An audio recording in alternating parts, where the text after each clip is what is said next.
नमस्कार। अगर इस भयानक महामारी के इस दौर में आप अपने परिवार के साथ, अपने सगे संबंधियों के साथ स्वस्थ हैं, खुशहाल हैं, तो वाकई आप बहुत खुशनसीब हैं, बहुत भाग्यशाली हैं। इसके लिए आप सभी को बहुत बहुत बधाई। लेकिन एक संवेदनशील इंसान और जिम्मेदार नागरिक होने के नाते हम में से हर इंसान की ये ड्यूटी बनती है कि वो उन लोगों के लिए भी सोचे जो आज इस भयानक महामारी के चलते मौत से लड़ रहे हैं, जिंदगी और मौत के बीच झूल रहे हैं। लेकिन हमारा मीडिया, खासकर मुख्यधारा का मीडिया, आज हमें क्या दिखा रहा है?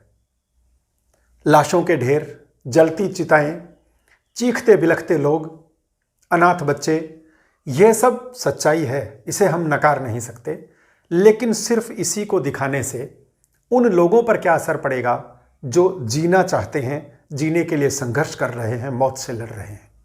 जरा सोचिए कि एक इंसान जो कोरोना के चलते क्वारंटाइन में है, आइसोलेशन में है, एक अलग कमरे में बंद है, उसके पास कोई भी आता जाता नहीं, समय बिताने के लिए उसके पास कोई दूसरा साधन नहीं, उसका सबसे बड़ा साथी फिलहाल उसका स्मार्टफोन, मोबाइल फ़ोन है। उसमें वो सोशल मीडिया से जुड़ा रहकर अपने आप को बिजी रखने की कोशिश करता है, अपना मन बहलाने की कोशिश करता है। लेकिन दुर्भाग्य है कि जैसे ही वो व्यक्ति अपना फ़ोन हाथ में उठाता है और किसी भी सोशल मीडिया पर, किसी भी प्लेटफॉर्म पर वो जाता है या किसी न्यूज़ चैनल को देखता है, तो उसको सिर्फ और सिर्फ या तो मौत की खबरें मिलती हैं या मरने वालों को श्रद्धांजलि देने के संदेश मिलते हैं। हमारी संस्कृति ये कहती है कि दिवंगत आत्माओं का सम्मान हमें करना चाहिए और उनको श्रद्धांजलि भी देनी चाहिए। लेकिन मौजूदा दौर में जब हालात इतने बिगड़ चुके हैं, जब मौत का तांडवहार कहीं नजर आ रहा है, उस वक्त अगर हम मौत ही और दिखाएंगे तो निश्चित रूप से जो लोग मौत से लड़कर जीना चाहते हैं उनका मनोबल हम तोड़ देंगे। आइसोलेशन में रहने वाला आदमी कोशिश करता है कि वो बीमारी से लड़े, वो थोड़ा सा अपना हौसला बढ़ाने की कोशिश करता है, खुशमिजाज रहने की कोशिश करता है। लेकिन उसी दौरान जब वो अपना फ़ोन चालू करता है तो जैसे ही किसी न्यूज़ चैनल की क्लिप देखता है, उसमें उसको जलती हुई लाशें दिखाई जाती हैं, कोरोना की वजह से दम तोड़ते लोग दिखाए जाते हैं। और जब वो अपने किसी मिलने वाले का सोशल मीडिया अकाउंट देखता है तो उसमें भी किसी मृत व्यक्ति को श्रद्धांजलि या शोक संदेश ही उसको मिलता है। खासकर उनमें सभी में लिखा होता है कि फलां व्यक्ति कोरोना से जंग हार गए और उनका निधन हो गया, हम उनको श्रद्धांजलि देते हैं। प्लीज़ आप ऐसा मत कीजिए, क्योंकि जब कोरोना से पीड़ित व्यक्ति उस संदेश को देखता है, उसको लगता है कि हाँ, इसी बीमारी से इतने लोगों की मौत हो गई, मैं कैसे बचूंगा, उसका मनोबल टूट जाता है। और अगर उसको सदमा लगता है और सदमे से हार्ट फेल होकर उसकी मौत होती है, तो उस मौत के गुनाहगार कहीं ना कहीं आप और हम भी हैं, जिन्होंने या तो डरावनी न्यूज़ क्लिप शेयर की थी या किसी को श्रद्धांजलि दी थी। इस दौर में जहां दिवंगत आत्माओं को श्रद्धांजलि देना हमारा फर्ज है, उससे कहीं ज़्यादा बड़ा फर्ज है कि जो लोग अभी बीमारी से जूझकर जिंदा हैं उनको हम जिंदा रखें, उनको हम हौसला दें, उनको हम हिम्मत दें, उनका हम मनोबल बढ़ाएं। और उसके लिए ज़रूरी है कि हम सकारात्मक खबरें दिखाएं, हम सकारात्मक संदेश सोशल मीडिया पर शेयर करें। इस बात में कहीं कोई शक नहीं कि कोरोना से संक्रमित होने वाले 100 लोगों में से 98 या 99 लोग पूरी तरह से स्वस्थ हो जाते हैं, रिकवर हो जाते हैं। केवल 1 या 2 लोगों की मौत होती है। लेकिन हमारा मीडिया सिर्फ मौतों को दिखाता है।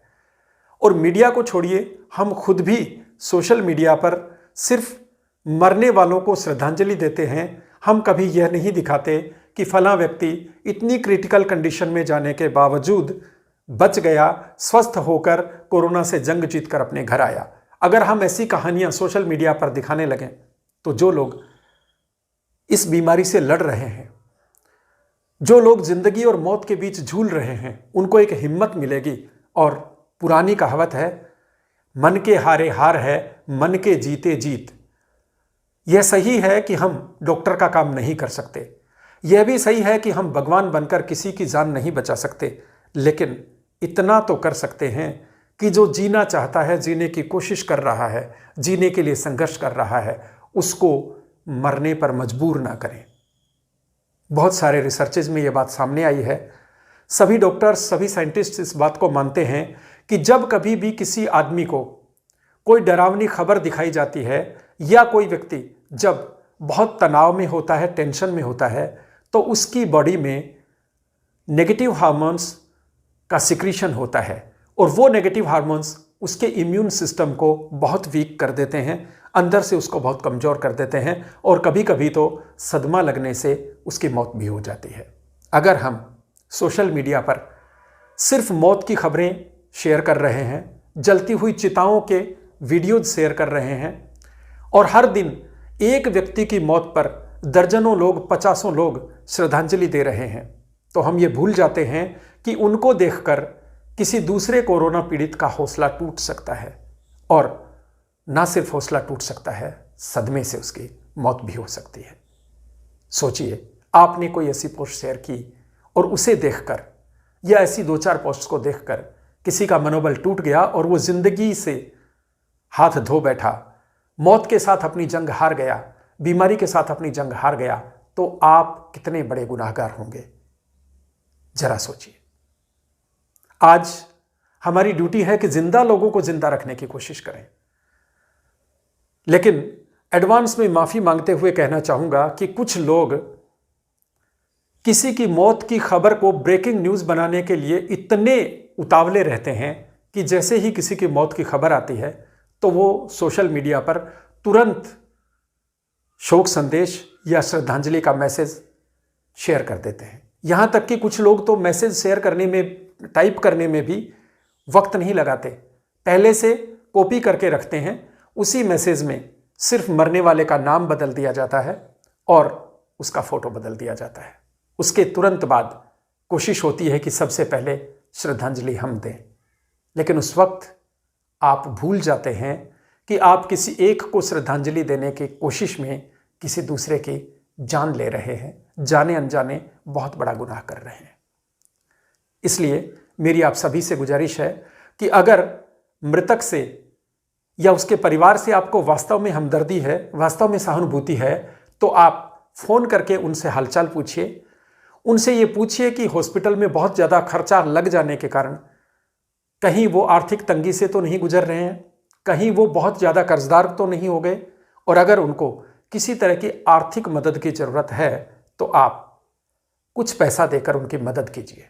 ये सच्ची श्रद्धांजलि होगी उस दिवंगत आत्मा के लिए, ये सच्ची मदद होगी पीड़ित परिवार के लिए। सिर्फ सोशल मीडिया पर कोई मैसेज शेयर कर देने से ना तो मृतक आत्मा का कुछ भला होगा, ना ही उस परिवार को कुछ सहारा मिलेगा। हकीकत ये है, मैंने सभी सोशल मीडिया प्लेटफॉर्म पर सर्च किया है, किसी भी प्लेटफॉर्म पर, चाहे वो फेसबुक है, इंस्टाग्राम है, ट्विटर है, फेसबुक व्हाट्सएप है, किसी भी प्लेटफॉर्म पर भगवान का कोई अकाउंट नहीं है, ईश्वर का कोई अकाउंट नहीं, अल्लाह का कोई अकाउंट नहीं, वाहेगुरु का कोई अकाउंट नहीं। तो आपके शोक संदेश या आपकी श्रद्धांजलि या सोशल मीडिया पर दिवंगत आत्मा की शांति के लिए की गई आपकी प्रार्थना को भगवान कैसे पढ़ेगा, जब वो है ही नहीं सोशल मीडिया पर। असल में अगर आप दिवंगत आत्मा की शांति के लिए कुछ करना चाहते हैं तो मेरी गुजारिश है कि अपने घर के किसी एकांत कोने में बैठिए या घर के पूजा घर में बैठिए और शांत मन से दिवंगत आत्मा की शांति के लिए अपने ईश्वर से, अपने अल्लाह से, अपने वाहिगुरु से प्रार्थना कीजिए। ये सच्ची श्रद्धांजलि होगी। और मृतक के परिवार की मदद करने के लिए आप आर्थिक रूप से या एक नैतिक समर्थन देकर, एक नैतिक सहारा देकर उनको आप मदद कीजिए। सिर्फ सोशल मीडिया पर कोई संदेश शेयर कर देने से आप उनका भला नहीं करने वाले। दूसरी बात, जो लोग आज सोशल वर्क कर रहे हैं, जो लोग ज़रूरतमंदों को दवा पहुंचा रहे हैं, राशन पहुंचा रहे हैं, ऑक्सीजन पहुंचा रहे हैं, उन लोगों का मनोबल बढ़ाइए। उन लोगों की जो कोशिशें हैं उनको आप सोशल मीडिया पर शेयर कीजिए। आप जो लोग रिकवर होके आ रहे हैं उनकी कहानियाँ सोशल मीडिया पर शेयर कीजिए, अच्छे मोटिवेशनल वीडियोज़, मोटिवेशनल स्पीचेस आप शेयर कीजिए, अच्छे जोक्स शेयर कीजिए, हाई एनर्जी म्यूजिक शेयर कीजिए। इन सब चीज़ों से आप किसी की मदद कर सकते हैं। पैसिफाइंग म्यूजिक शेयर करके आप किसी की मदद कर सकते हैं, लेकिन सिर्फ डरावने संदेश प्रसारित करके, खौफनाक और दहशत का माहौल बनाकर आप किसी ज़रूरतमंद की ना तो मदद कर सकते हैं, ना दिवंगत आत्मा की शांति के लिए कुछ कर सकते हैं। जो लोग सकारात्मक संदेश प्रसारित कर रहे हैं उन लोगों को मेरा नमन, और जो लोग आज इस ज़रूरत के वक्त सोशल सर्विस कर रहे हैं, ज़रूरतमंदों की मदद कर रहे हैं, उन सभी समाज सेवियों के लिए मेरा बिगेस्ट सैल्यूट।